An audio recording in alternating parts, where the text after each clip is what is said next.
तुमको निहारने को दिल ये चाहता है। प्रभु तुमको निहारने को दिल ये चाहता है। मन में उतारने को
बाबा कहते बच्चे, इस पुरानी दुनिया, पुरानी देह को भूल जाना है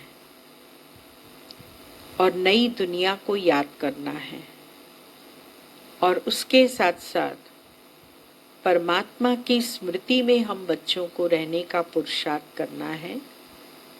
तभी बाबा से हम 21 जन्मों का वर्षा ले सकेंगे। और बाबा तो कहता है बच्चे, अपनी घोट तो नशा चढ़े। जैसे भांग पीने वाले शिवरात्रि के दिन क्या करते हैं, भांग अपने हाथ से पीसते हैं।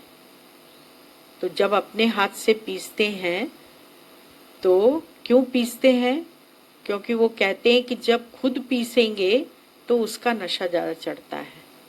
तो अपनी घोट तो नशा चढ़े, माने वो उसको घोटते हैं बहुत और फिर उसका सेवन करते हैं, तो उनको ईश्वरीय नशा उस समय का जो है वो बहुत ज़्यादा चढ़ जाता है। तो बाबा भी कहते बच्चे, जितना तुम मनन चिंतन करोगे, जितना तुम अंदर ही अंदर स्मृति में रहोगे, उतना तुम बच्चों को भी नशा चढ़ता जाएगा। 21 तारीख की वाणी है। मीठे बच्चे, तुम बेहद के बाप से बेहद का वर्षा लेने आए हो। यहाँ हद की कोई बात नहीं। तुम बड़े उमंग से बाप को याद करो तो पुरानी दुनिया भूल जाएगी।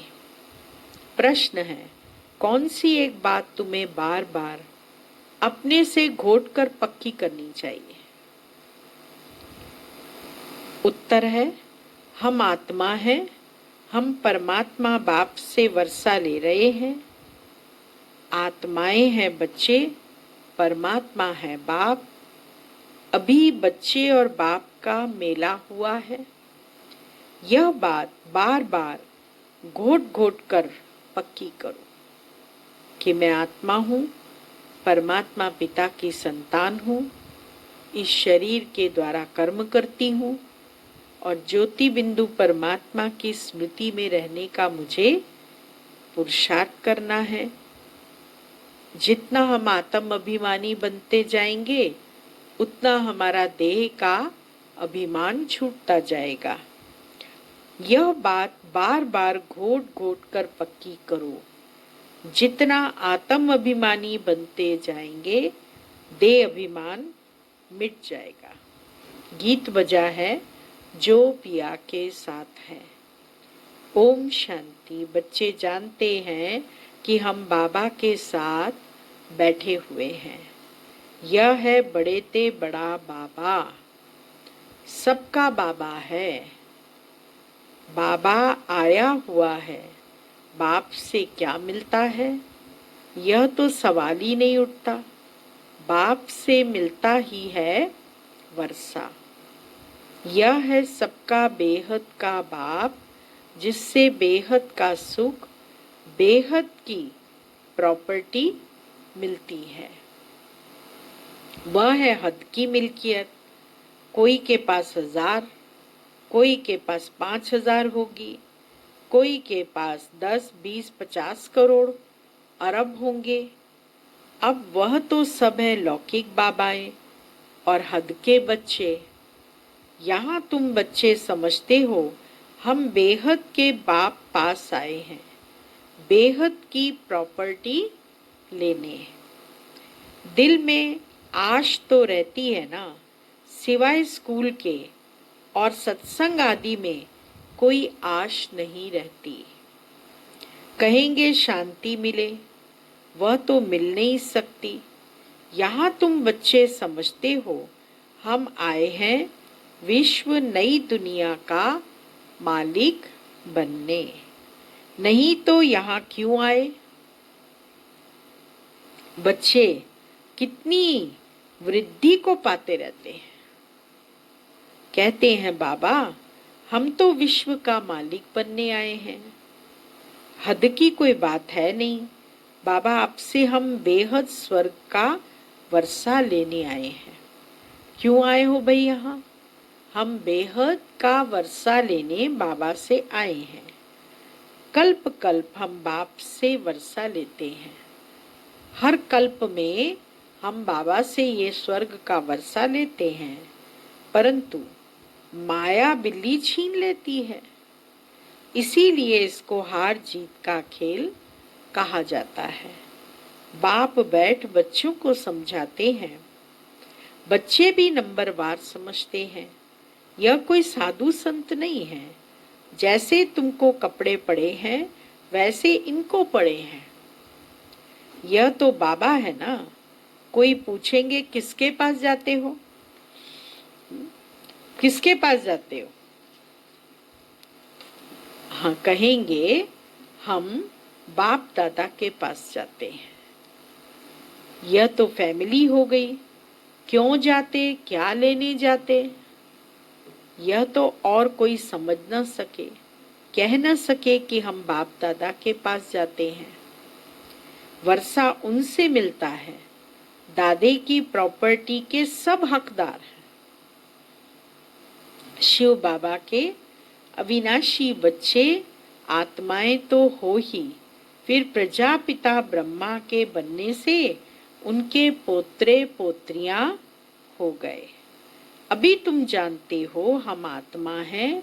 यह तो बहुत पक्का घोटना चाहिए, घोट घोट कर बहुत घोटना चाहिए। मैं आत्मा हूँ, मैं आत्मा हूँ, मैं आत्मा हूँ। सारा दिन उठते बैठते चलते फिरते खाते पीते हर समय ये आत्मा की स्मृति को बहुत पक्का रखो। भोजन करते समय, सफाई करते समय, कपड़े धुलाई करते समय, खाना बनाते समय, एक दूसरे बात करते समय, हर समय ये बात पक्की होनी चाहिए कि मैं आत्मा हूँ। यह तो बहुत पक्का घोटना चाहिए। हम आत्माएं परमात्मा बाप से वर्षा लेते हैं। आत्माएं हैं और परमात्मा बाप से वर्षा लेने के लिए आए हैं। हम आत्माएं बाप से आकर मिले हैं। आगे तो शरीर का भान था। फलाने फलाने नाम वाले ही प्रॉपर्टी लेते हैं। अभी तो है आत्माएं परमात्मा से वर्षा लेते हैं। आत्माएं हैं बच्चे, परमात्मा है बाप। बच्चे और बाप का बहुत समय के बाद मेला लगा है। एक ही बार, कल्प में एक ही बार ये मेला लगता है। भक्ति मार्ग में फिर अनेक आर्टिफिशियल मेले लगते रहते हैं।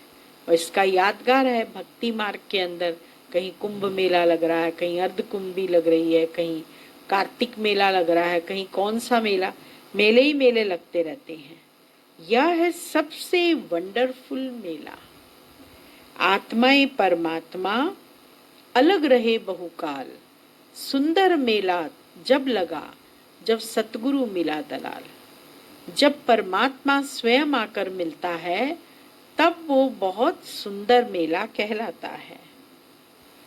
तुम आत्माएं, यह भी तुम समझते हो हम आत्माएं अपने स्वीट साइलेंस होम में रहने वाली हैं। अभी यहाँ पाठ बजाते बजाते थक गई हैं, तो सन्यासी गुरु आदि के पास जाकर शांति मांगते हैं। समझते हैं वह घर बार छोड़ जंगल में जाते हैं, उनसे शांति मिलेगी, परंतु ऐसे है नहीं। अभी तो सभी शहर में आ गए हैं। जंगल में गुफाएं खाली पड़ी हैं। गुरु बनकर बैठे हैं, नहीं तो उन्हों को निवृत्ति मार्ग का ज्ञान दे पवित्रता सिखलानी चाहिए। आजकल तो देखो शादियां कराते रहते हैं। तुम बच्चे तो अपने योग बल से अपनी कर्म इंद्रियों को वश में करते हो। कर्म इंद्रियां योग बल से शीतल हो जाएंगी। कर्म इंद्रियों में चंचलता होती है ना। अब कर्म इंद्रियों पर जीत पानी है। जो कोई चंचलता न चले। अपनी कर्म इंद्रियों पर हमको जीत पानी है। जितना आत्म अभिमानी होकर बैठते हैं तो कर्म इंद्रियां भी हमारे ऑर्डर में चलती हैं। दृष्टि में रूहानियत हो, कानों से हम अच्छा सुने, मुख से मधुरता बरसाएं, माने हर अंग से कोई न कोई रूहानियत भरा हुआ शब्द निकलना चाहिए। जब ऐसी स्थिति होती है तो कर्म इंद्रियां शांत हो जाती हैं। हमेशा इनको शांत करने के लिए रात्रि को सोने से पहले कर्म इंद्रियों की दरबार लगाकर उनसे पूछो कि आज तुमसे कोई गलती हुई है। अगर नहीं हुई है तो फिर उनको शांत करो और फिर शांति के सागर परमात्मा की याद में रहकर सो जाओ। अब कर्म इंद्रियों पर जीत पानी है। जो कोई चंचलता न चले, सिवाय योग बल से कर्म इंद्रियों का वश होना इम्पॉसिबल है। बाप कहते हैं कर्म इंद्रियों की चंचलता योग बल से ही टूटेगी। योग बल की ताकत तो है ना, इसमें बड़ी मेहनत लगती है। योग बल भी इकट्ठा करने के लिए बहुत मेहनत लगती है। इतना सहज नहीं है कि हम योग लगा लें। योग में एकाग्रता की शक्ति चाहिए। योग एकदम हमारा लग जाए और बाबा की याद से हम शक्तियों से भरपूर अपने अंदर पावर भरते रहें। बाप कहते हैं कर्म इंद्रियों की चंचलता योग बल से ही टूटेगी। योग बल की ताकत तो है ना, इसमें बड़ी मेहनत लगती है। आगे चलकर कर्म इंद्रियों की चंचलता नहीं रहेगी। सतयुग में तो कोई गंदी बीमारी नहीं होती। यहाँ तुम कर्म इंद्रियों को वश कर जाते हो तो कोई भी गंदी बात वहां होती नहीं। नाम ही है स्वर्ग। उनको भूल जाने के कारण लाखों वर्ष कह देते हैं। अभी तक भी मंदिर बनाते रहते हैं। अगर लाखों वर्ष हुए हों तो फिर बात ही याद न हो। यह मंदिर आदि क्यों बनाते? तो वहां कर्म इंद्रियां शीतल रहती हैं, कोई चंचलता नहीं रहती। शिव बाबा को तो कर्म इंद्रियां है नहीं, बाकी आत्मा में ज्ञान तो सारा है ना। वही शांति का सागर, सुख का सागर है। वो लोग कहते कर्म इंद्रियां वश नहीं हो सकती हैं। बाप कहते हैं योग बल से तुम कर्म इंद्रियों को वश करो। बाप की याद में रहो। कोई भी बेकायदे काम कर्म इंद्रियों से नहीं करना है। ऐसे लवली बाप को याद करते करते प्रेम में आंसू आने चाहिए। बाबा को याद करते करते प्रेम के आंसू आना चाहिए। आत्मा परमात्मा में लीन तो होती नहीं। बाप एक ही बार मिलते हैं। जब शरीर का लोन लेते हैं तो ऐसे बाप के साथ कितना प्यार से चलना चाहिए। बाबा को उछल आई ना, ओहो, बाबा विश्व का मालिक बनाते हैं, फिर ये धन माल क्या करेंगे? छोड़ो सब। जैसे पागल होते हैं ना, सब कहने लगे इनको बैठे बैठे क्या हो गया है। धंधा आदि सब छोड़कर आ गए। खुशी का पारा चढ़ गया। साक्षात्कार होने लगे। राजाई मिलनी है, परंतु कैसे मिलेगी, क्या होगा, यह कुछ भी पता नहीं। बस मिलना है। उस खुशी में सब छोड़ दिया। फिर धीरे धीरे नॉलेज मिलती रहती है। तुम बच्चे यहाँ स्कूल में आए हो, एम ऑब्जेक्ट तो है ना, यह है राजयोग। बेहद के बाप से राजाई लेने आए हो।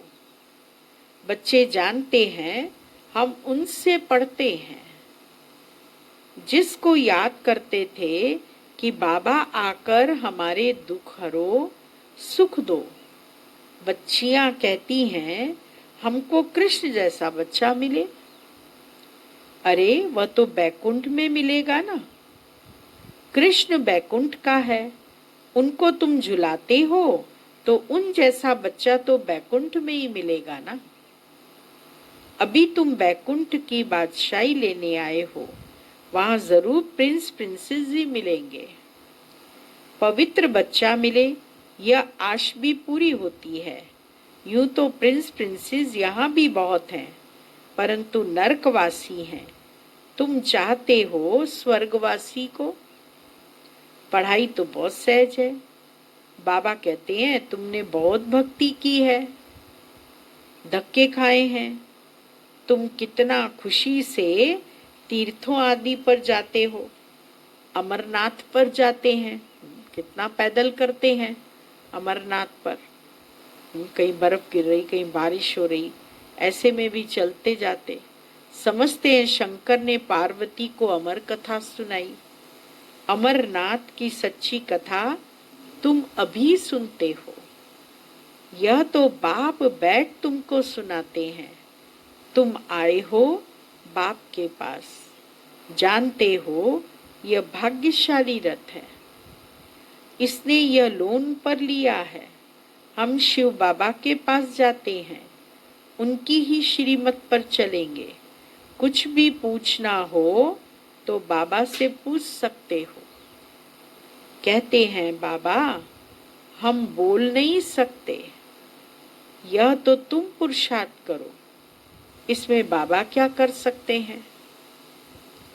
बाबा तुम बच्चों को श्रेष्ठ बनने का सहज रास्ता बताते हैं। सहज रास्ता कौन सा बताया बाबा ने? श्रेष्ठ बनने का। एक तो कर्म इंद्रियों को वश करो, और दूसरा कौन सा? दैवी गुण धारण करो। ये दो बातें बताई हैं बाबा ने। कर्म इंद्रियों को वश करना है योग के माध्यम से, और दूसरा दैवी गुण धारण करो। फिर क्या पुरुषार्थ करना है? कोई गुस्सा आदि करे तो सुनो नहीं। एक कान से सुन, दूसरे से निकाल दो। जो ईवल बात पसंद न आए उसे सुनो ही नहीं। देखो पति क्रोध करता है, मारता है, तो क्या करना चाहिए? जब देखो पति गुस्सा करता है तो उन पर फूल बरसाओ, हंसते रहो। युक्तियां तो बहुत हैं। कामेशु क्रोधेशु होते हैं ना। अबलाएं पुकारती हैं, एक द्रौपदी नहीं सब हैं। अब बाप आए हैं नग्न होने से बचाने। बाप कहते हैं इस मृत्यु लोक में यह तुम्हारा अंतिम जन्म है। हम तुम बच्चों को शांति धाम ले जाने आया हूँ। वहाँ पतित आत्मा तो जा न सके, इसीलिए मैं आकर सबको पावन बनाता हूँ। जिसको जो पार्ट मिला हुआ है वह पूरा कर अब सबको वापस जाना है। सारे झाड़ का राज बुद्धि में है।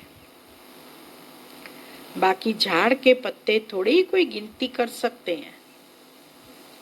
तो बाप भी मूल बात समझाते हैं, बीज और झाड़।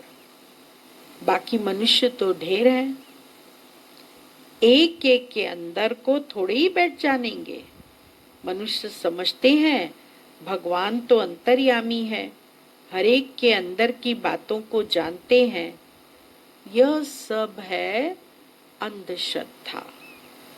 बाप कहते हैं तुम हमको बुलाते हो कि आकर हमको पतित से पावन बनाओ, राजयोग सिखाओ। अभी तुम राजयोग सीख रहे हो। बाबा कहते हैं मुझे याद करो। बाप यह मत देते हैं ना, बाप की श्रीमत और गत सबसे न्यारी है। कहते ना तुम्हारी गतमत सबसे न्यारी, तो परमात्मा की गतमत है ही सबसे न्यारी।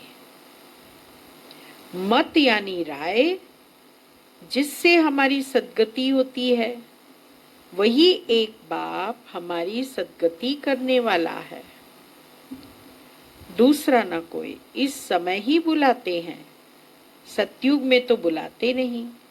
अभी ही कहते हैं सर्व का सद्गति दाता एक राम।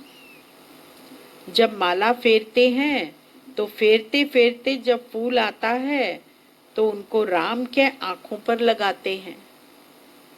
जपना है एक फूल को, बाकी है उनकी पवित्र रचना। माला को तुम अच्छी रीति जान गए हो। जो बाप के साथ सर्विस करते हैं उनकी यह माला है। शिव बाबा को रास्ता नहीं कहेंगे, रास्ता कहेंगे तो प्रश्न उठेगा कि कब रचना की। प्रजापिता ब्रह्मा अभी संगम पर ही ब्राह्मणों को रचते हैं ना। शिव बाबा की रचना तो अनादि है ही, सिर्फ पतित से पावन बनाने लिए बाप आते हैं। अभी तो है पुरानी सृष्टि, नई में रहते हैं देवताएं। अब शूद्रों को देवता कौन बनाए? शूद्र से देवता कौन बनाए? अभी तुम फिर से बनते हो। जानते हो बाबा हमको शूद्र से ब्राह्मण, ब्राह्मण से देवता बनाते हैं। अभी तुम ब्राह्मण बने हो देवता बनने के लिए। मनुष्य सृष्टि रचने वाला हो गया ब्रह्मा, जो मनुष्य सृष्टि का हेड है। बाकी आत्माओं का अविनाशी बाप शिव तो है ही। यह सब नई बातें तुम सुनते हो। जो बुद्धिवान है वह अच्छी रीति धारण करते हैं। आहिस्ता आहिस्ता तुम्हारी भी वृद्धि होती जाएगी।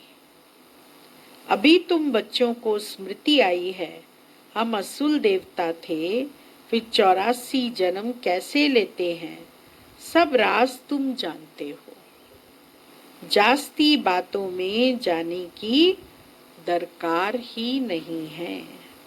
बाप से पूरा वर्षा लेने के लिए मुख्य बात बाप कहते हैं। एक तो मुझे याद करो, दूसरा पवित्र बनो, स्वदर्शन चक्रधारी बनो, आप समान बनाओ। कितना सहज है। क्या करना है? एक तो मुझे याद करो, एक बाबा को याद करो, फिर पवित्र बनो। बाबा को याद करो, पवित्र बनो, स्वदर्शन चक्रधारी बनो और आप समान बनो। कितना सहज है। सिर्फ याद ठहरती नहीं है, नॉलेज तो बड़ी सहज है। अभी पुरानी दुनिया खत्म होनी है, फिर सतयुग में नई दुनिया में देवी देवताएं राज्य करेंगे।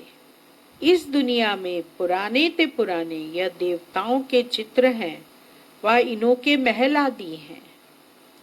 तुम कहेंगे पुराने ते पुराने हम विश्व के महाराजा महारानी थे, शरीर तो खत्म हो जाते हैं, बाकी चित्र बनाते रहते हैं। अभी यह थोड़ी किसको पता है ये लक्ष्मी नारायण जो राज्य करते थे वह कहाँ गए, उनके बारे में ही नहीं जानता कोई। राजाई कैसे ली, बिरला इतने मंदिर बनाते हैं परंतु जानते नहीं। लक्ष्मी नारायण के कितने मंदिर बिरला जी ने बनाए हैं, लेकिन उनके परिचय उनके पास है नहीं। पैसे मिलते जाते हैं और बनाते रहते हैं, समझते हैं देवताओं की कृपा है। एक शिव की पूजा है, अव्यभिचारी भक्ति।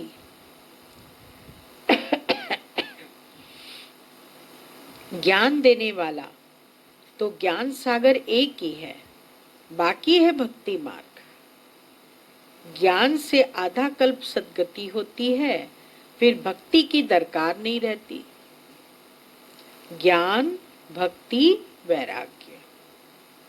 ज्ञान आता है, फिर भक्ति करते हैं और फिर बाद में वैरागी बन जाते हैं। अब भक्ति से पुरानी दुनिया से वैराग्य। वैराग्य भी कौन सा कि भक्ति से भी वैराग्य और पुरानी दुनिया से भी वैराग्य। पुरानी अब खत्म होनी है, इसमें आसक्ति क्या रखें? हाँ, इसके अंदर अपनी बुद्धि क्या फंसाएं? अब तो ये समाप्त होने वाली है, सब कुछ चला जाएगा।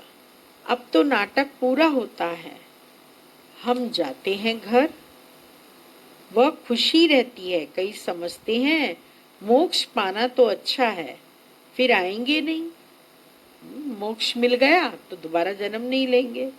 आत्मा बुदबुदा है जो सागर में मिल जाता है, ऐसा कहते हैं कई लोग। यह सब गपोड़े हैं। एक्टर तो एक्ट करेगा जरूर, जो घर बैठ जाए वह कोई एक्टर थोड़ी हुआ। मोक्ष होता नहीं, यह ड्रामा अनादि बना हुआ है। यहाँ तुमको कितनी नॉलेज मिलती है, मनुष्यों की बुद्धि में तो कुछ भी नहीं है। तुम्हारा पार्ट ही है बाप से ज्ञान लेने का, वर्षा पाने का। तुम ड्रामा में बंधाए मान हो। पुरुषार्थ जरूर करेंगे, ऐसे नहीं ड्रामा में होगा तो मिलेगा।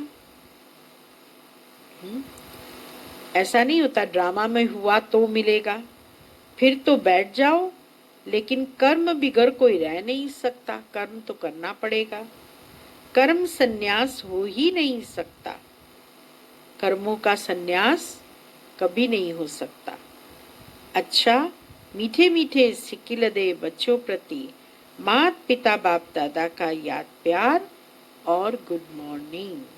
रूहानी बाप की रूहानी बच्चों को नमस्ते और रूहानी बच्चों की रूहानी बाप दादा को याद प्यार गुड मॉर्निंग नमस्ते। मुख्य सार, पहला पॉइंट, योग बल की ताकत से अपनी कर्म इंद्रियों को शीतल बनाना है, वश में रखना है। ईवल बातें न तो सुननी है न सुनानी है। जो बात पसंद नहीं आती उसे एक कान से सुन, दूसरे से निकाल दो। दूसरा, बाप से पूरा वर्षा लेने के लिए स्वदर्शन चक्रधारी बनना है। पवित्र बन आप समान बनाने की सेवा करनी है। वरदान, शक्तिशाली सेवा द्वारा निर्बल में बल भरने वाले सच्चे सेवाधारी भव। सच्चे सेवाधारी की वास्तविक विशेषता है, क्या विशेषता है? निर्बल में बल भरने के निमित्त बनना। सेवा तो सभी करते हैं, लेकिन सफलता में जो अंतर दिखाई देता है उसका कारण है सेवा के साधनों में शक्ति की कमी। जैसे तलवार में अगर जोहर नहीं तो वह तलवार का काम नहीं करती, ऐसे सेवा के साधनों में यदि याद की शक्ति का जोहर नहीं तो सफलता नहीं। इसीलिए शक्तिशाली सेवाधारी बनो। निर्बल में बल भरकर क्वालिटी वाली आत्माएं निकालो, तब कहेंगे सच्चे सेवाधारी। स्लोगन है, हर परिस्थिति को उड़ती कला का साधन समझकर सदा उड़ते रहो। कैसी भी परिस्थिति आए, कैसा भी विघ्न आए, कैसी भी समस्याएं आए, लेकिन निरंतर उड़ते रहो, रुको नहीं। उड़ना अपना काम है, उड़ना और अपने को बचाना, उन सब बातों से अपने को रास्ता निकाल कर आगे बढ़ते जाना है। इसीलिए हमारी बुद्धि कभी उन परिस्थितियों में, समस्याओं में फंसेगी नहीं और सदैव हम खुश रहेंगे। ओम शांति।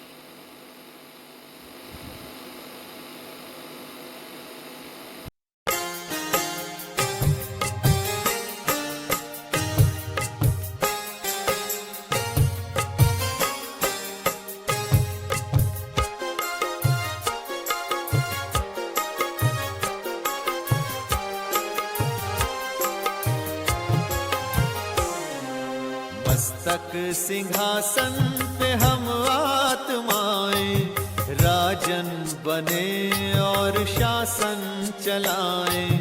कर्मेंद्रियां कर्मचारी हमारी, भ्रिकुटी बीच दरबार अपना सजाएं। मस्तक सिंहासन पे हम आत्माएं, राजन बने और शासन चलाएं।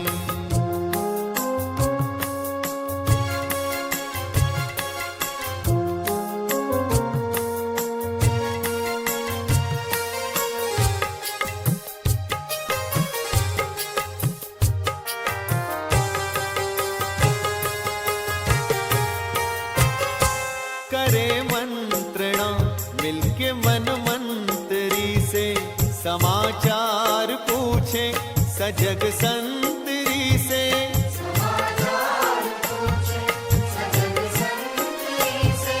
बड़ी सावधानी से इस राजधानी को माया की छाया से पल पल बचाएं।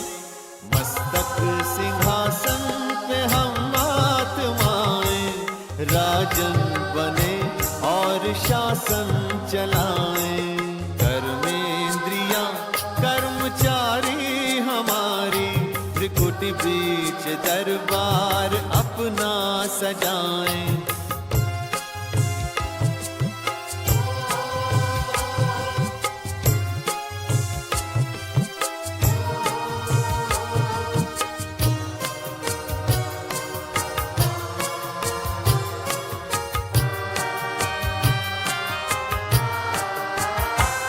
है बुद्धि का मुंसिफ बड़ा न्यायकारी, मैं राजा भी राजी सुखी जनता सारी।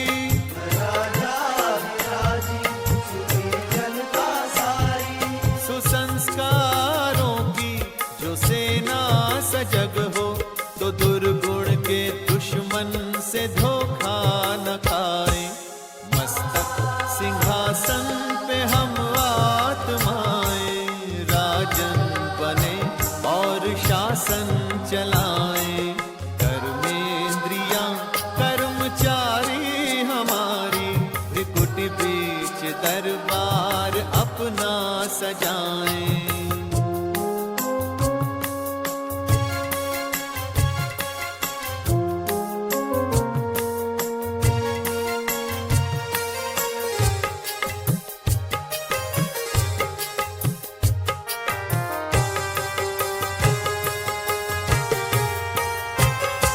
खुदा दोस्त की हम पे है छत्र छाया, कि खोया हुआ राज फिर से दिलाया।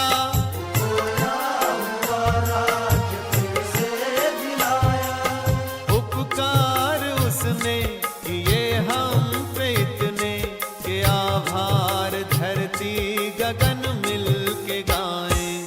मस्तक सिंहासन पे हम आत्माएं, राजन बने और शासन चलाएं।